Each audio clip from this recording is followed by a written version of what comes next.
Hey everybody, welcome back to another video. In this week's video it's all about balance, because I think it's good to have balance in life. So I found a nice new design, laser cut design. Let me show you. It's this one. It's a yin yang. Of course it's all about balance. This is a 6-layer design. Let me show you. You can see the depth of it. I really like the colors. Of course you can create different colors if you want to, but these ones really pop out. If you want to create one yourself, or you want to know how I did it, as always I will show you all the steps it took to get to this end result, from cutting the plywood to cutting the pieces, the different layers. For this one I've used my longer B1. It's a 40-watt laser, so yeah, it's a nice machine. It really cuts pretty quick because of the 40-watt. Then I did use the acrylic paint and applied it with a foam roller. So not the airbrush gun, because this has got pretty large surfaces, so it's easy to roll it on. I glued it together and then I've got this design. So again, if you like it, watch till the end. Don't forget to subscribe to my channel. Give it a thumbs up if you like the content. If you've got questions, just put them out there. I will always try to react to them. And then with that said, I think we can start with the first step, is cutting all the plywood. So for this project I need to cut 6 circles on the laser cutter. Before I can do that, I want to prepare the plywood sheets and cut them to size using my miter saw. This is 3mm plywood. I will cut the circles roughly 30 centimeters in diameter. So that means I can cut out 2 on each sheet widthwise, because these sheets are 61 centimeters in width. So I can do 1, 2, 3, 4, 5, 6, and I've got a little bit left for other projects. So that I will do first. Once this is done, I will do a quick sanding of the edges to get rid of all the little sharp edges, and then I can prepare the laser engraver. It will be the longer B1. It's a 40-watt laser. I will set it up, get you into LightBurn so I can show you the design, and from there we can start the cutting and the rest of the project.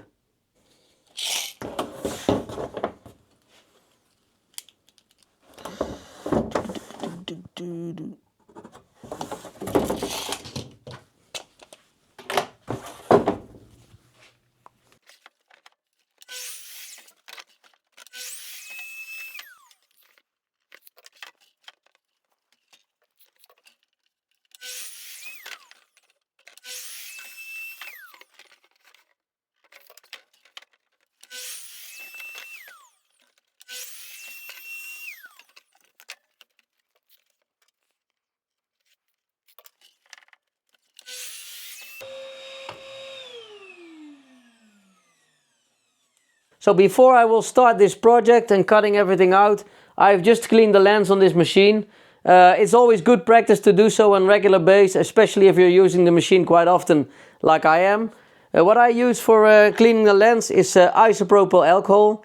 This one is 99.9% isopropyl alcohol. You just need a little bit on a lint-free cloth and you can clean the lens. Just look through the lens, make sure there's no spots on the lens, no dust particles, before you put it back. Once you have cleaned it, what you can also use is anti-dust spray. So it's just compressed air in a can. You can spray it and make sure there's no dust particles on the lens before you screw it back. So with that said, I want to talk about the honeycomb bed. I have to admit, last time I told you guys that my honeycomb bed was really dirty, and it is. Here you can see. I've used it so many times. It's almost black, so I need to clean it. But I didn't get to cleaning this one. So what I will do for this project, I will put it aside and I will use another honeycomb bed. This one is a lot cleaner, so I will use this one. One thing about the honeycomb beds, for people who didn't know, there are different honeycomb beds on the market. This, for instance, the top one is an aluminium one, and the bottom one is a steel one. Some people prefer one over the other, but the advantage, of course, of the steel one is that this is magnetic. So if you want to hold down your workpiece, you can put a magnet on, and as you can see, it will stay on there. Where on the aluminium one, of course, it doesn't work. But for both of these ones, you have these little clips. Let me show you. These clips you can put in the honeycomb bed and then push down, and you can hold down your workpiece. You've got them for both of these honeycomb beds. So that's also an option to have. Just so you know, if you didn't know, now you know. So let's have a look at the design. I've opened it in LightBurn. Here you can see all the 6 layers. This is the first one, the top one, and this is the last one, the bottom one. It's the backer. It's just a circle cut out of the plywood, and then all the other layers are stacked on top of each other. Of course, you need to exactly align it. This circle needs to align with this, this, and this. And then this one needs to be aligned with this part of the yin-yang, of course. I've set the speed to 700 millimeters a minute at 80% because I'm using the longer B1, which is a 40 watt laser. So I can really cut quickly with this machine. Let me see the amount of time it will take. I will select everything. I will press this button, so it will align everything on top of each other. I will move it onto the working area, and then I can check. It's about 24 minutes, so it's not too bad.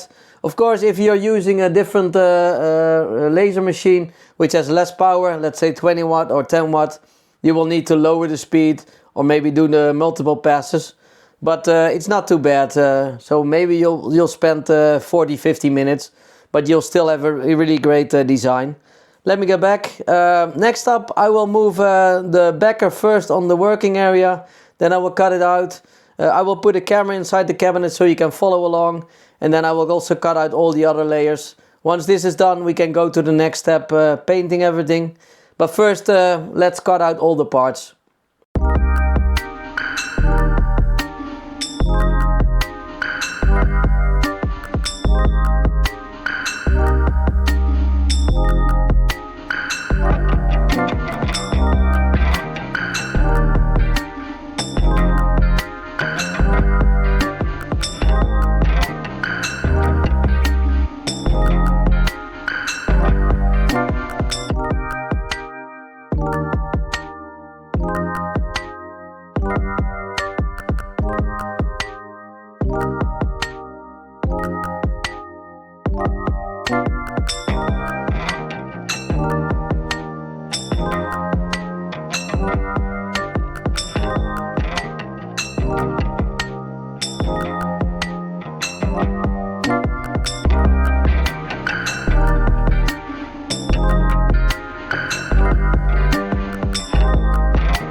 So I've got all 6 layers cut out. As you can see, let me show you up close. It's a nice and brown edge. So that means the settings are correct. If you set the power rating too high or the speed too low, you might get this, this dark edge which is burnt. If I rub it, you will see there's nothing on my finger. So that means you have the correct setting. I do see some spots on the back. Let me see if I can show you, like here. But these are mainly from the honeycomb bed, which is not cleaned properly. And it doesn't matter because this one will be put on the other one. So only this one, the backer, you will see on the back side. And this one looks pretty okay, a little bit over here. But I can easily clean it up using some sandpaper. So I'm choosing the colors right now. I've already decided on some colors, and I'm doing some testing to see if I mix 2 colors, what color it will be. So once I have done this, I will start painting. I will move the camera so you can follow along. It will be acrylic paint again, as I mostly use, because it's easy to apply. It's not so cheap, not so expensive, and also easy to wash off your hands using some regular water. So I will apply it using some foam rollers. I think that's easy. These are pretty large plates. You don't need to cover everything because you need to see from this side. You can only see this part. So in fact, you only need to paint these parts. Sometimes I just decide to paint everything. It's just easier than just checking every time, but I will see what I will do. Yeah, I think that's it. I will move the camera and then we can start the painting.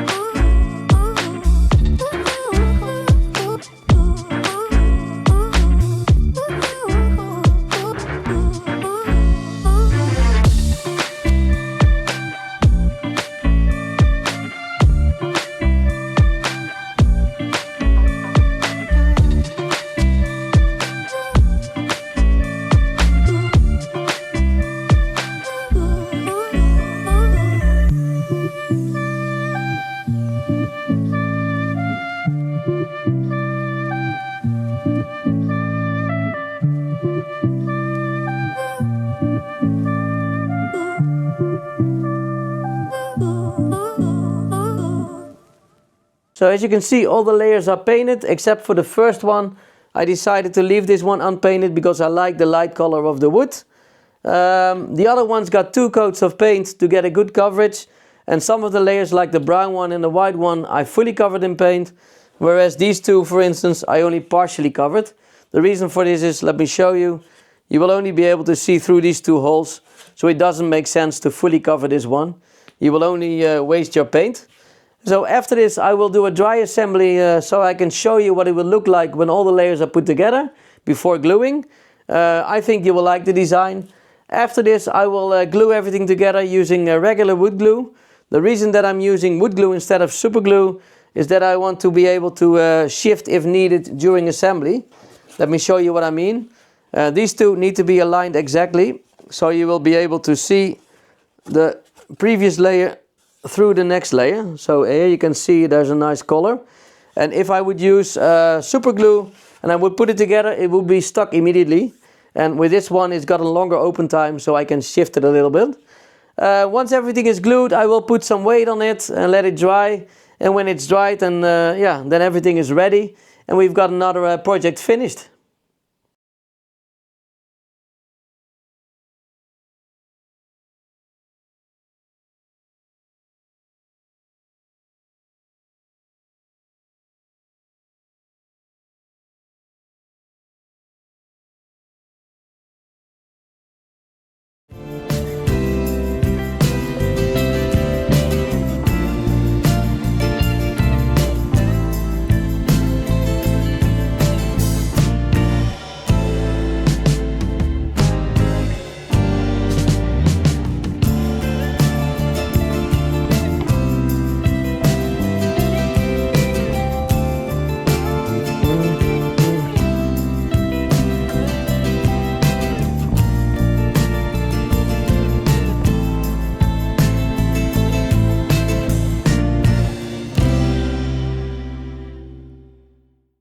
So that's it for this week's video. I hope you enjoyed it. I know I did. Let me show you the final result once more. Over here you can clearly see all the different layers and the different colors, as well as over here. I really like the design. I like the contrast between the white and the red brown. But of course, if you want to make it more neutral or change the colors, that's up to you. That's your own choice. If you want to create this one yourself, I will put a link in the description of the video where you can find it. Or if you want to try out Creative Fabrica, it's a website where you can find all these designs. I really like it. I've got a subscription, but if you want to try it out, use the link in the description of my video. You can try it out for free. If you don't like it, don't use it. If you like it, you can get a subscription and you can download so many nice things to create. Again, I hope you enjoyed the video. If you did, let me know. Give it a thumbs up. Don't forget to subscribe to my channel, and I hope to see you in the next one. Bye bye.